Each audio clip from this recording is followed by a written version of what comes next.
Silakan untuk ketua kelas memimpin doa. Berdoa mulai.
Bagaimana perasaan kalian hari ini?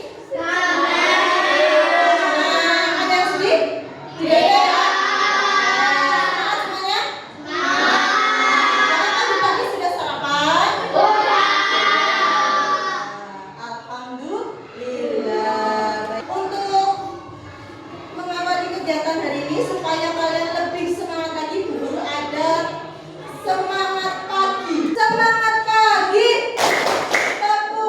Tepuk pagi ketika sang fajar mulai terbit, bertanda hari sudah siang, matahari bersinar, burung-burung berkicau, ayam bersahutan kukuruyuk. Oke, baik, sudah semangat semuanya ya? Ya. Nah, untuk menjunjung rasa nasionalisme, mari kita menyanyikan lagu nasional terlebih dahulu. Kita nyanyi dari Sabang sampai Merauke.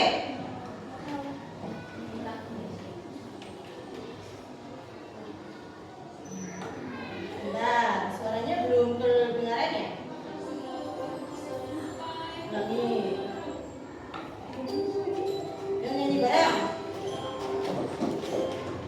Dari Sabang sampai Merauke, berjejer pulau-pulau, sambung menyambung menjadi satu, itulah Indonesia. Indonesia tanah airku, aku berjanji padamu, menjunjung tanah airku Indonesia.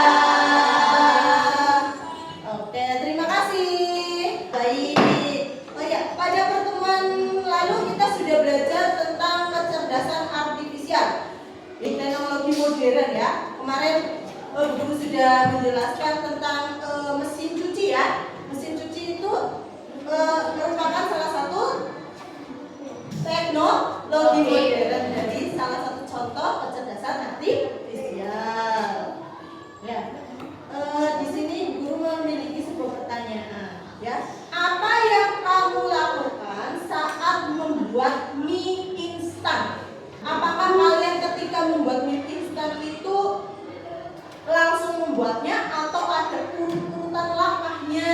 Urutan langkahnya. Kalau secara langsung bagaimana? Langsung, langsung, tidak sesuai urutannya. Nanti akan terjadi yang namanya kesalahan.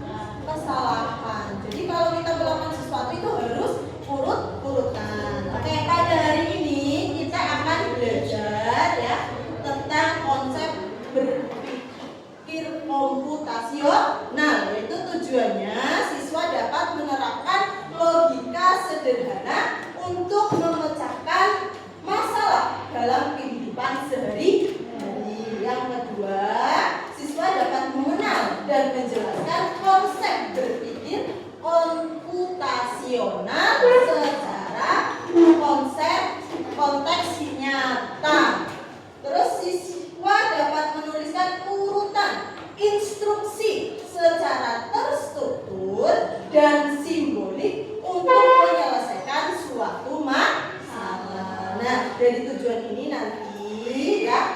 manfaatnya yaitu kalian bisa ya melakukan permasalahan dalam kehidupan sehari-hari seperti contohnya tadi mie instan, membuat mie instan ya. Nanti kalian membuatnya harus secara urutan di sini ya. Ada langkah-langkahnya bagaimana.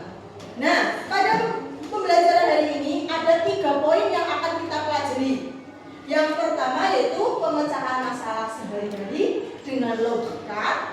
Yang kedua, konsep berpikir komputasional. Yang ketiga, konsep berpikir komputasional. Ya, instruksinya seperti itu. Ya. Nah, sebelumnya kalian harus tahu dulu yang namanya pemecahan masalah secara logis itu yang seperti apa.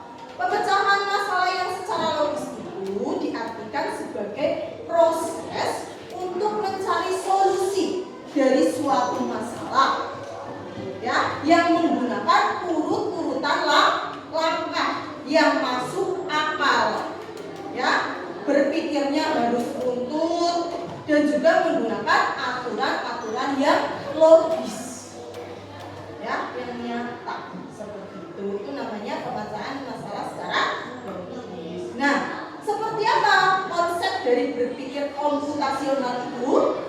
Nah, berpikir komputasional itu merupakan kemampuan untuk menyusun solusi dari suatu masalah secara logis dan sistematis sehingga dapat diproses oleh manusia maupun komputer.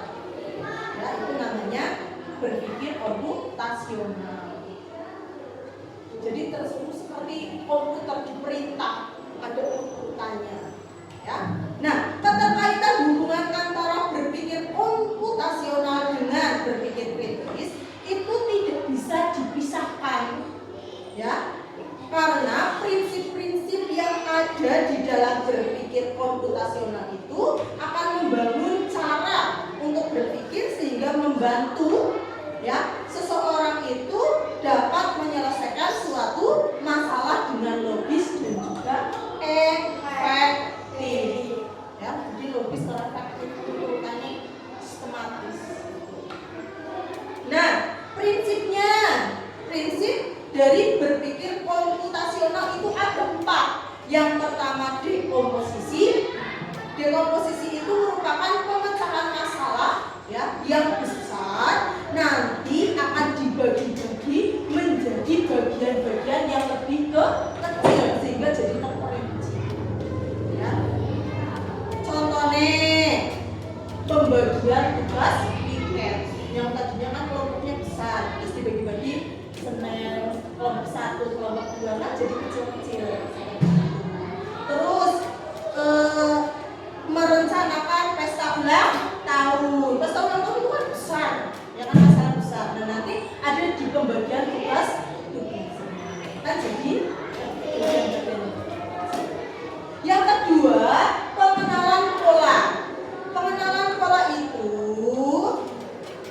merupakan mengidentifikasi dari kesamaan atau pola dalam berbagai permasalahan untuk menemukan solusi yang dapat diterapkan kembali atau dengan kata lain adalah menemukan pola yang bisa digunakan kembali. Jadi melakukan pola sesuai pola ya.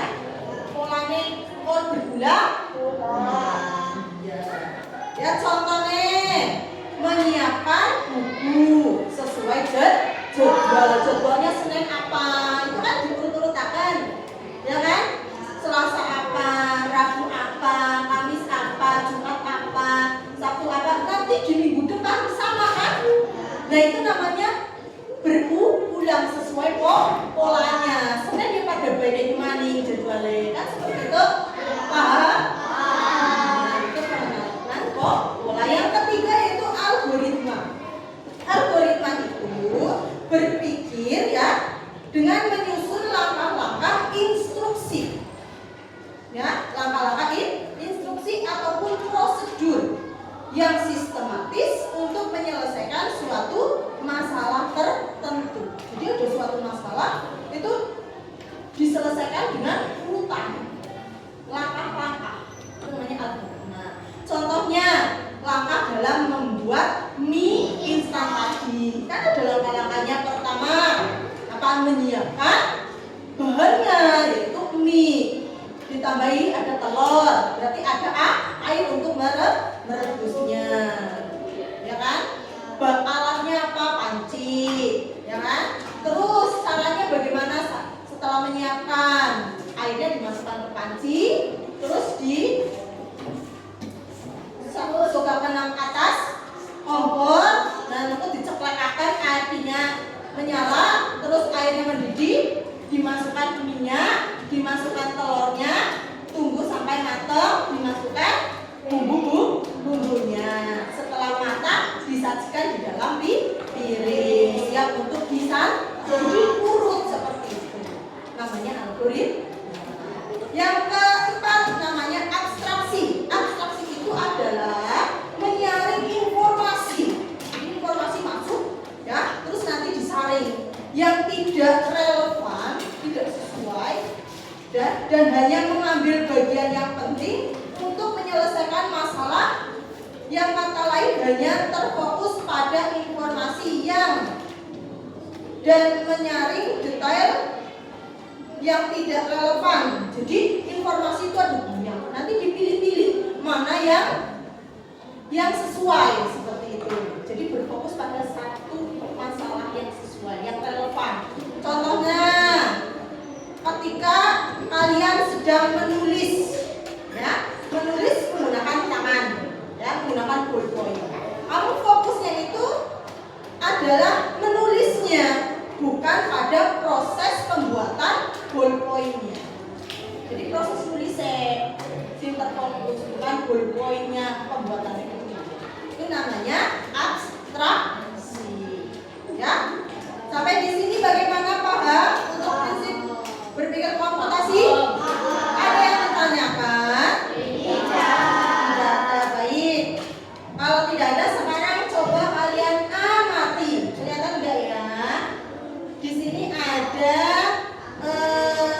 cara menginstruksi robot. Ya, coba kalian amati ya.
belok kiri, terus lurus, maju, mundur, ya kan? Nah, iya, nah itu, oke? Jadi seperti itu, ya, itu namanya instruksi, ya, melakukan sesuai dengan apa yang diperintah, ya. Guru sudah mengelompokkan kalian ke dalam kelompok-kelompok kecil. Nah, nanti ada tugas dari guru, tugas kelompok. Silakan kalian diskusikan, ya, diskusikan bersama kelompok kecil kalian, ya, tentang instruksi, ya, instruksi untuk pilih jalan yang benar. Di sini ada sebuah kasus, kamu disuruh menyusun langkah-langkahnya, menyusun instruksinya untuk mencapai suatu tujuan. Oke? Oke? Silakan. Ini nanti bareng-bareng rembuk dengan temannya bagaimana ya menyusun instruksinya, ya. Ya, nanti menyusun instruksinya bisa menggunakan simbolik. Ya, di situ tanda panah, bisa kalian gunakan tanda panah. Nanti belok kiri berarti gunakan tanda panah belok kiri, belok kanan gunakan tanda panah belok kanan. Ya. Itu di situ ada studi kasus. Ya, Hilya akan pergi ke sekolah. Ayo membantu Hilya untuk memilih jalan yang benar menuju ke sekolah. Berarti dari mana? Dari rumah. Kalian disuruh membuat langkah-langkahnya menuju sekolah dari rumah Hilya. Gunakan simbol panah dan ikon tindakannya untuk membuat langkah-langkahnya. Silakan, itu ada kolom untuk menuliskan hasilnya, ya. Kalian lihat benaknya di situ. Paham ya? Silakan dikerjakan.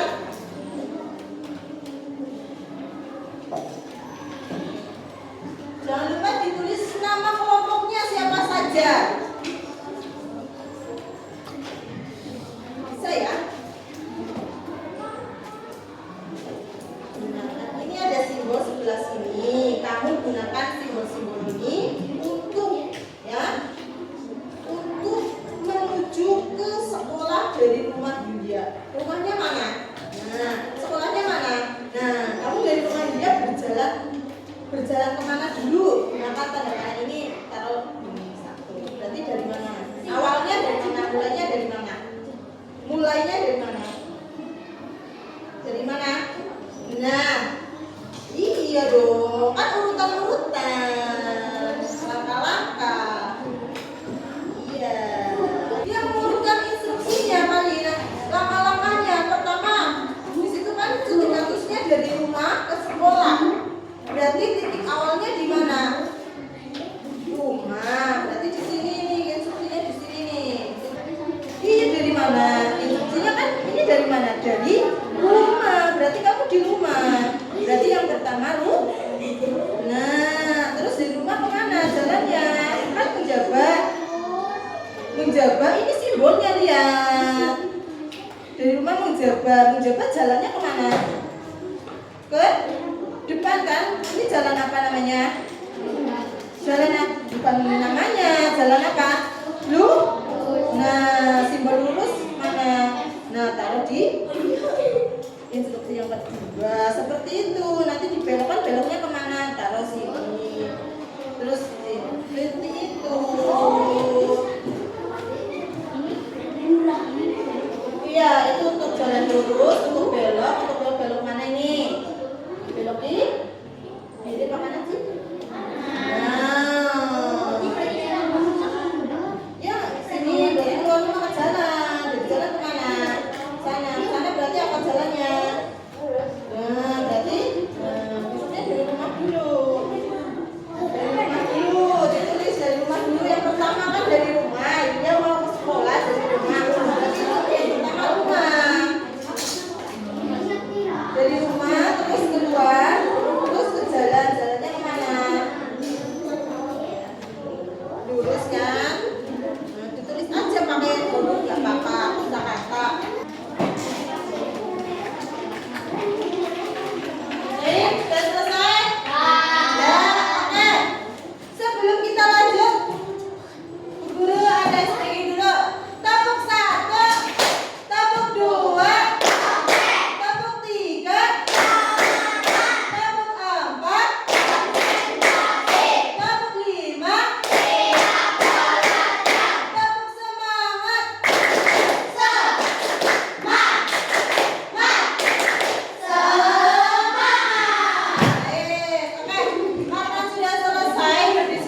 baik, sudah mau maju ke depan dengan percaya diri. Nah, sekarang yaitu evaluasi pembelajaran. Oke, karena tadi kita sudah selesai pembelajarannya. Sekarang guru ada sebuah soal, yaitu ya, silakan kalian kerjakan sendiri-sendiri. Ya, sendiri-sendiri. Di sini ada sebuah studi kasus seperti tadi, ya. Studi kasus. Kalian disuruh membuat untuk menyusun instruksi langkah-langkahnya, ya, untuk membuat jalan menuju suatu tempat.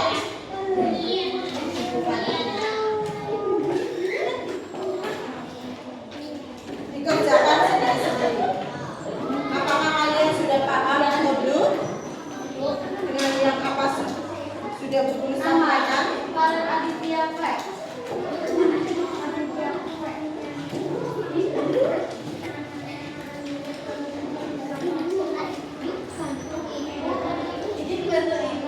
Silakan. Kalian kerjakan, waktunya 5 menit cukup, ya. Dibaca instruksinya di situ, ya. Dikerjakan sendiri-sendiri, membuat sendiri-sendiri, gambar sendiri-sendiri. Tapi menggunakan simbol sama anak-anak.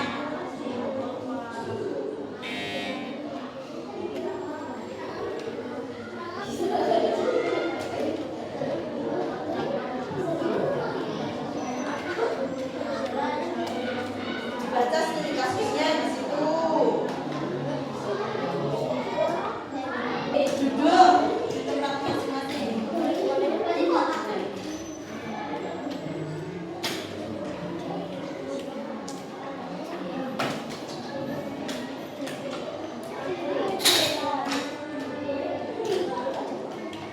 Ya, 4 menit lagi.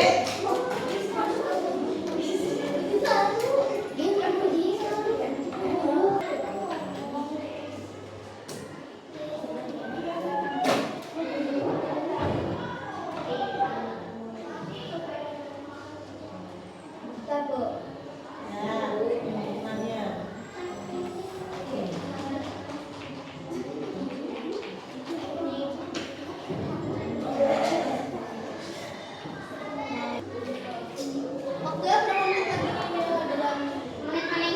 Habis waktunya. Ayo segera dikumpulkan.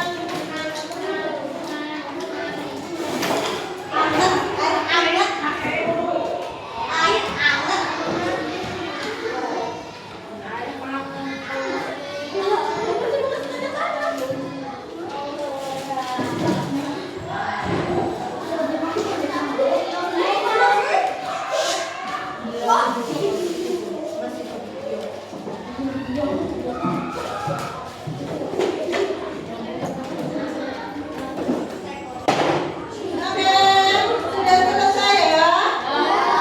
Ya, nanti guru tinggal memberi nilai, ya. Nanti yang nilainya masih kurang, berarti nanti ada remedial, dan nanti yang sudah nilainya bagus nanti tinggal pengayaan, melakukan pengayaan, ya.